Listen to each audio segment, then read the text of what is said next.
Hello students, let us start the chapter Sexual Reproduction in Flowering Plants. The topic the post fertilization event. Students, हमने previous video में हमने triple fusion यानी कि double fertilisation के बारे में study किया है और यहाँ पे हम लोग पोस्ट फर्टिलाइजेशन इवेंट्स के बारे में बात करेंगे डिटेल। पोस्ट फर्टिलाइजेशन इवेंट्स क्या क्या हैं, तो स्पेशली हम 4 इवेंट्स के बारे में बात करेंगे। फर्स्ट कि development of endosperm from the primary endosperm nucleus, ये बहुत इंपॉर्टेंट टॉपिक है। Second, development of embryo from zygote. Third, development of seed from ovule. और last, development of fruit from the ovary. यहाँ पे फर्स्ट हम लोग देखेंगे इंडोस्पर्म का डेवलपमेंट। आपको पता है कि जब ट्रिपल फ्यूजन होता है, स्पेशली जब 2 पोलर न्यूक्लियाई और एक मेल गैमीट आपस में फ्यूज होते हैं तो इसको ट्रिपल फिजन बोलते हैं। और यहाँ पे जो प्लॉइडी लेवल होता है वो 3n होता है, ट्रिप्लॉइड स्ट्रक्चर होता है। तो सबसे पहले एंडोस्पर्म डेवलप होता है, उसके बाद एम्ब्रियो डेवलप होना शुरू होता है। सो एंडोस्पर्म डेवलप जो होता है वो प्राइमरी एंडोस्पर्म न्यूक्लियस से, पीईएन, प्राइमरी एंडोस्पर्म न्यूक्लियस से। क्योंकि जो पीईएन फॉर्मेशन होता है, 2 पोलर न्यूक्लियाई और एक मेल गैमीट, दोनों तीनों फ्यूज होते हैं, तो प्राइमरी एंडोस्पर्म न्यूक्लियस का फॉर्मेशन होता है। यहाँ पे बहुत ये इंपॉर्टेंट टॉपिक है, बहुत बार पूछा जाता है।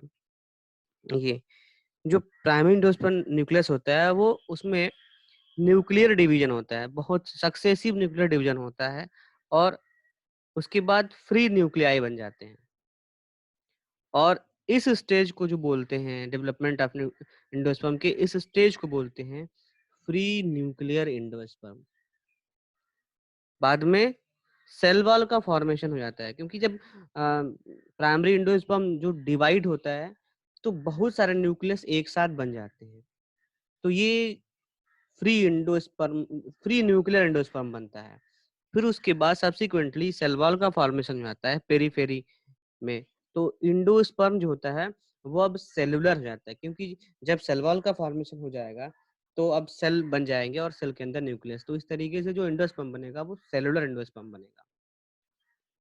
उसके बाद जब पेरीफेरी में सेल वॉल का फॉर्मेशन हो जाएगा और उसके बाद अगला स्टेप हो जाएगा साइटोकाइनेसिस, यानी कि डिवीजन ऑफ साइटोप्लाज्म। आप पढ़े होंगे सेल डिवीजन में कि दो इवेंट्स होते हैं मेजर सेल डिवीजन में। एक होता है कैरियोकाइनेसिस और दूसरा होता है साइटोकाइनेसिस। तो karyokinesis means division of nucleus और cytokinesis means division of cytoplasm. तो बाद में साइटोकाइनेसिस हो जाता है और जो एंडोस्पर्म होता है वो सेलुलर हो जाता है।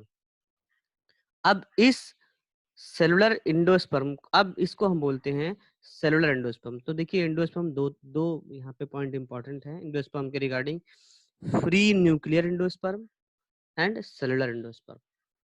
जब प्राइमरी एंडोस्पर्म न्यूक्लियस डिवाइड होता है, सक्सेसिव डिवीजन होता है बहुत सारा, तो बहुत सारे फ्री न्यूक्लियाई बनते हैं, तो इसको हम बोलते हैं फ्री न्यूक्लियर एंडोस्पर्म। और सब्सिक्वेंटली साथ ही सेल वॉल का फॉर्मेशन पेरीफेरी में हो जाता है, उसके बाद साइटोकाइनेसिस हो जाता है। तो इस तरीके से फिर जो एंडोस्पर्म होता है, जो फ्री न्यूक्लियर एंडोस्पर्म हो जाता है, अब वो सेलुलर हो जाता है, तो उसको बोलेंगे सेलुलर एंडोस्पर्म। अब इसके फंक्शन देखेंगे हम लोग। इसके फंक्शन जो देखेंगे वो ये देखिए फंक्शन में कि the cells of endosperm tissue are diploid, 3n stage का होता है, and filled with reserve food material to nourish the developing embryo. तो ये डेवलपिंग एम्ब्रियो को नरिशमेंट प्रोवाइड करता है, इसमें रिजर्व फूड मटेरियल बहुत रिच अमाउंट में होता है। द वाटर, अब ये बहुत इंपॉर्टेंट टॉपिक है ये दोनों।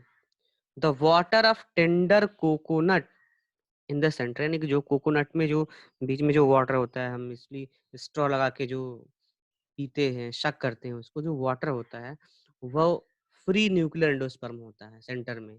और जो पेरीफेरी में व्हाइट कर्नेल होता है जिसको चबा के खाते हैं, वो जो होता है वो मल्टी सेलुलर एंडोस्पर्म होता है। यानी कि सेलुलर एंडोस्पर्म होता है। ये बहुत इंपॉर्टेंट पॉइंट है कि जो कोकोनट में बीच में जो लिक्विड होता है, जो पानी होता है, स्पेशली हम लोग उसको पानी बोलते हैं, स्ट्रा लगा के पीते हैं।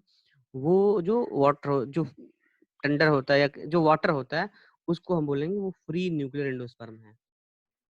और जो व्हाइट कर्नेल होता है, उसको हम बोलते हैं सेलुलर एंडोस्पर्म। ये इम्पोर्टेंट, बहुत इम्पोर्टेंट है। The endosperm may be completely consumed by developing embryo। जो डेवलपिंग एम्ब्रियो होती हैं बहुत सारे प्लांट्स में, वो एंडोस्पर्म को कंप्लीटली कंज्यूम कर जाती हैं, और बहुत सारे ऐसे प्लांट हैं जिसमें कंज्यूम नहीं होता है। तो ये देखिए, पी प्लांट में, बीन्स में ये कंप्लीटली कंज्यूम हो जाता है, जबकि यहाँ पे देखिए कोकोनट में अभी हम लोग उसकी बात कर रहे थे, वहाँ पे कंप्लीटली कंज्यूम नहीं होता है। तो ये रहा डेवलपमेंट ऑफ इंडो